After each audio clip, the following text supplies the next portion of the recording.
Good evening, good afternoon, good morning, wherever you may be in the world, and thank you so much for joining, for being here, for being present, and for simply being you, living your truth. So I'll just wait a little bit as people come on board. Vanessa, thank you for joining. As you are coming on board, as you are engaging, as you are relaxing and watching this live feed, I'm feeling very blessed that you're here. So thank you so much.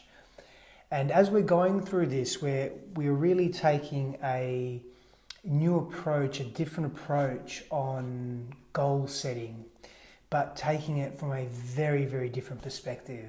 Looking at goal setting from a completely different perspective. Lisa, how are you? And really coming from a place of connection, coming from a place of self-love, coming from a place of understanding self. So when I say connection, when I speak to connection, I'm really speaking to connecting to self, understanding self, respecting self, loving self and knowing self in every single way possible. Tara, thank you for joining. Let me know how you're feeling, people. So if you're coming on, write a comment in the comments box, smiley face, love heart, sad face, angry face, however you're feeling today. Learn to connect to how you're feeling in the present moment. Jules, thank you for joining, because that will open you up to the information being presented here, of course, and to the dialogue that we are having as well. Neil, thank you for joining, my friend. I do hope you're feeling better. So let me know how you're feeling. Drop a comment in the comments box, people. Just a very quick emoticon, so we can connect to that space. So let's begin to dive into what this live feed is about. And really, this live feed, hey brother, how are you? This live feed is really about connecting self and knowing self at such great depth that goal setting or achieving our goals or living our dreams or living in purpose really comes quite effortlessly. It really comes from the heart. It's not a mind function, although the mind and heart work in a beautiful integrated union, so to speak. It's good to hear, Neil. I'm happy that you're doing better. So really what we want to speak to today is this connection that we can have to our purpose, this connection that we can have to an encompassing vision of self. And it really begins with learning to love self. It really begins with learning to respect self, to dive deep into self, to connect to self, and to appreciate everything that we are. Because when we begin to not appreciate parts of ourselves, Mark, how are you, my friend? Let me know how you're feeling. Drop a comment in the comment box. When we begin to not appreciate ourselves, when we begin to not connect to ourselves, or we begin to ignore parts or aspects of ourselves, so there are these disowned parts that we suppress, we can't possibly have an accurate, connected vision of self. We cannot possibly move through the world in this beautifully connected, magical way, because we are not knowing self fully. We are not connected to self fully. We have this fragmented view or version of who we are. We cannot relate to ourselves. Therefore, we cannot relate to what we truly want in life. We cannot relate to our greatest or grandest vision for self. So it really begins with connecting to self fully. And the way we do that is come from the heart. We learn to function from this place here. We learn to view the world and observe life and move through the world, especially in our relationships and our relationship to self, from a place of deep love and appreciation for self. Dee, thank you for joining. Let me know how you're feeling, guys. Drop a comment in the comment box with an emoticon. Begin to connect to the essence of self. This is exactly what we're speaking to today. We're speaking to... Hi, Michelle. Thank you for joining. It's lovely having you here. I feel very blessed and very honored. This is what we're speaking to, people. We're speaking to loving self and connecting self in order to set ourselves on a trajectory that is in alignment with our highest and truest self. And it deeply begins with connecting to this space here. And it's something that I'm still practicing, I'm still learning, I'm still grasping, I'm still connecting to, I'm still feeling, I'm still attempting to just merge into my being is probably the best way to put it.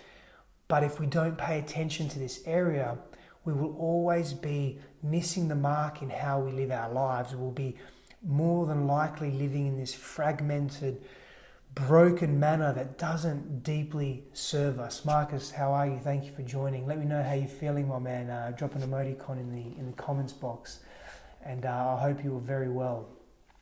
So, as we begin to appreciate who we are in fullness and in wholeness, we begin to gain clarity on what we want in life and where we wish to go and how we wish to move through life. And that becomes deeply important, not only for ourselves and our own path, of course, but for those around us, because we begin to then draw into our lives and bring into our lives with this deep clarity, this deep sense of purpose and fulfillment and connectedness, the people in our life that we need in our lives at that time.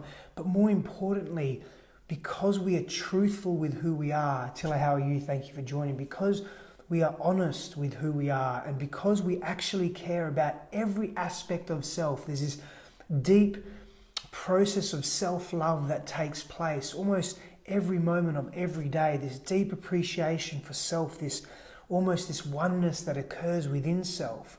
We begin to become very astute in what we wish to experience in life and the types of relationships we want. We begin to ask questions from a place of health as opposed to a place of fear. You see, I'm a big believer in asking quality questions of self in life. I think the power of query is tremendous.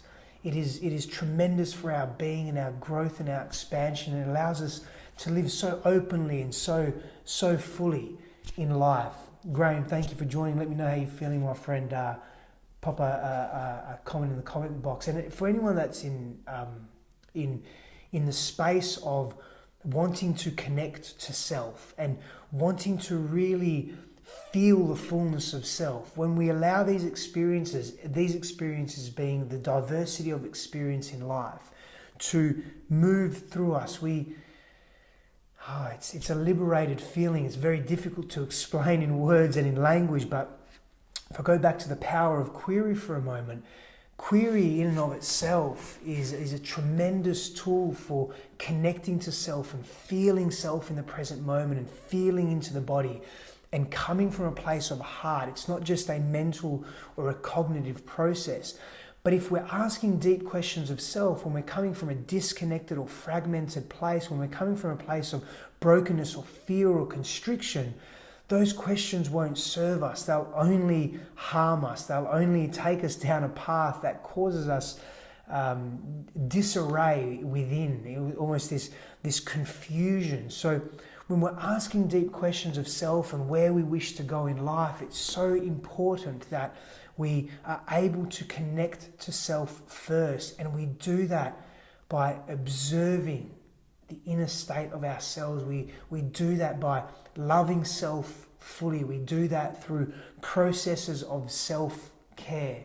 We do that by owning our disowned parts of self. Stephanie, thank you for joining.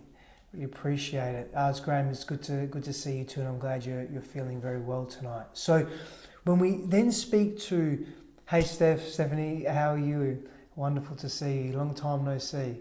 When we begin to speak to goal setting, because we all have these goals, like we all want to achieve particular goals in life. We all want to be a particular person, have a very specific set of experience, do particular things, have very specific relationships or type of relationships. We can call these goals, but goals without the substance of connecting to self, without the substance of coming from heart, without the substance of taking ownership of the fullness of self and loving self and being with self, those goals are fruitless and they're meaningless, and they become this almost wasteful intellectual exercise that doesn't give enough weight to the value of self. So what happens is if we begin to underpin our goals, our life's path, with a process of connecting to self through wanting to love self, to care for self, to nurture self through difficult times, through challenges, but through the good times, the happy times, the joyous times, we begin to get a very real idea of who we are and how we wish to move through the world. And then our perspectives begin to transmute and transform. We become beautifully involved and beautifully engaged in life. And with that engagement, with the fullness of that engagement, we begin to come into wholeness. And we begin through that wholeness to move into life with this tremendous clarity of self and clarity of direction and clarity in purpose, because we begin to become deeply familiar with who we are and what we want in life. Goal setting then becomes seamless and effortless. It becomes easy. It doesn't become challenging. It doesn't become this intellectual process of attainment. Rather, it just flows. It extends beyond the inner realm of self, coming from the heart into our outwardly projected world. And I feel when we're able to do that, we reach a place of this harmony, this balance within, and it's a beautiful place to be. It's this tremendous place to be, where we're able to give to ourselves in such fullness and in such health and in such completeness. But it really begins with loving self, and the only way we can love self is to love all of self, is to love the wholeness of who we are, the parts that we don't like, that society rejects, that externalized values don't really appreciate, don't really understand. All the embarrassing stuff about us, all the negative emotions on that spectrum. See, when we begin to embrace that, it becomes conscious within us. And therefore, when it's conscious, it becomes malleable. We can play with it like Play-Doh. It's not control or manipulation. It's simply directing self where we wish to go with greater ease. We have an ease in the way we move through life, and even the way we think and the way we feel. We become far more connected human beings. And it's in that connection that we're able to goal set with clarity. We're able to take our lives in a particular direction with this clarity. And we must come from heart. And it's one of the most challenging lessons or teachings or growth experience or expansive experiences I've learned myself, or going through. I'm still going through. I don't know if there's an end point. And sometimes you want an end point because you need the reprieve, or you need to understand. The human mind needs to understand. But sometimes just letting go in that space and just feeling that moment, feeling those series of moments, deeply liberate us and provide us an opportunity to be the best version of ourselves. And when we feel what that best version of self actually feels like, when we are able to connect to that, Matt, thank you for joining, brother. When we're able to connect to that best version of self, we begin to feel ourselves with greater consistency. And in that consistency, information is revealed to us. Wisdom, deep wisdom is revealed to us. Craig, thank you for joining. Let me know how you're feeling, guys. And if you have any questions on this, this is a different way to look at goal setting or moving through life with a very specific understanding of what's important for us.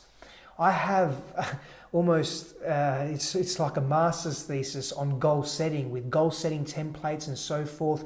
But all that information that I've produced this in my program, in Chaos to Clarity. It's a 60-page document on goal setting and understanding goals and understanding self in relation to goals and how to set goals and the why of setting goals and all of that. It's like 20-something thousand words, and it's deep and it's comprehensive, but it's all meaningless and it's all useless if we don't learn to connect to the fullness of who we are, if we don't learn to embrace who we are. Joe, thank you for joining. Really appreciate it. So this live feed is really about self-love, self-care. Rebecca, how are you? Thank you for joining.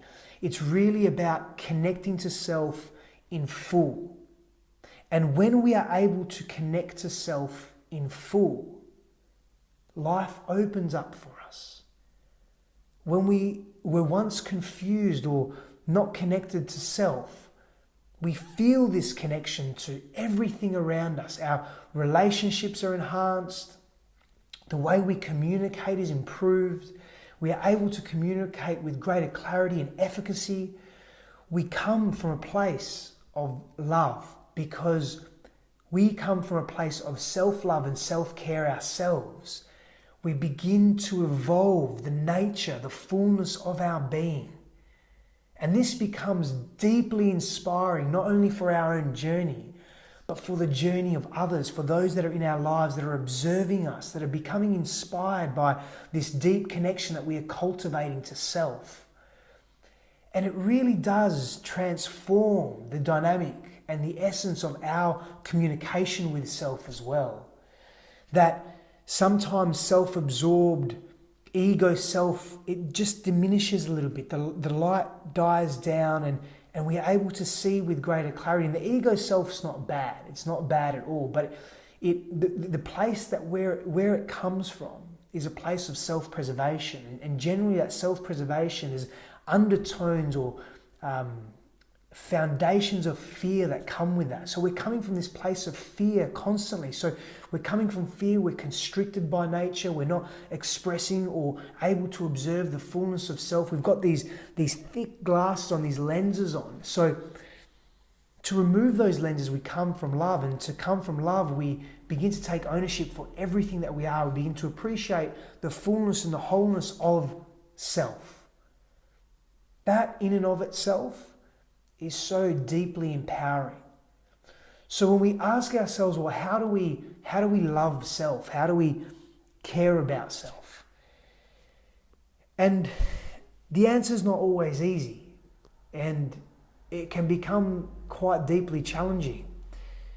I have found through my own experiences that the best, the most effective, the most beautiful way to connect to self is through those challenging times, is through that difficulty, through the pain points that we experience in life, through the fears that arise, is to remain with those fears, those pains, those challenges, and feel all of it. And in that space, in the depths of that space, in the depths of that suffering, in the depths of that pain, in the depth of that pain, it's important to love self, to continue to be connected to self, to continue to appreciate the courage that one is exhibiting in those difficult times, through that arduous experience or those challenging experiences. Because it is in those times precisely that we are able to unpack and uncover and discover or rediscover so much of who we are. And it's in that discovery that clarity just comes through us in every way, and this deep, beautiful integration takes place between our three core energy centers, our consciousness, our heart, and our enderic system, or our animal even as well. And it's in that integration that we are able to appreciate the fullness of life, because we appreciate the fullness of who we are. So we no longer lack clarity on where we wish to go. Goal setting becomes effortless. The people we wish to be just happens. It happens because we've done this deep exploration of self. We've gone so deep into self, understanding self, connecting to self, feeling self. So on the subject of goal setting, on the subject of going where we wish to go and being who we wish to be and doing what we wish to do, it's always wise to build that foundation, to lay that foundation and to connect to self fully, to love self and appreciate self with everything that we are. Because it is in that that we will discover our clarity. It is in that that we will connect to our power with everything that we are. So next time you're thinking or feeling into where you wish to go into in life, and if you're struggling with where you are going or where you wish to go, and you're not quite there, you're not quite getting there, just connect to self. Just love self, just feel into self, be with self, take ownership of everything that you are. All of the pain, all of the suffering, all of the potential negative traits of self that you don't quite admire, and amalgamate them in self. Sublimate them into the heart, bring them into the heart and love them, own them. That is who you are. And your clarity will come. And as your clarity comes, so you will grow, so you will expand, so you will be, and the way you wish to live life will simply just come to fruition. So thank you for being here, people. I thank you for your time, for your energy, for your attendance, for your presence. If you believe in this message and you think there's some value here, share this message, because we're building foundations around who we wish to be in life, how we wish to be, and why we wish to be, most importantly. Andrea, thank you for joining. So it is through this beingness of self that we are able to guide our path and our direction and experience the richness and the fullness of life. I thank you so much for being here. Share this message if you believe in it and if you agree. Any questions, comments you have, pop them in the comments box. Let me know. And I'll see you in the next live feed. One is always glad to be of service, of course. And once again, thank you for being here. I feel very blessed, very humbled. Take care, and I'll speak to you soon. Bye.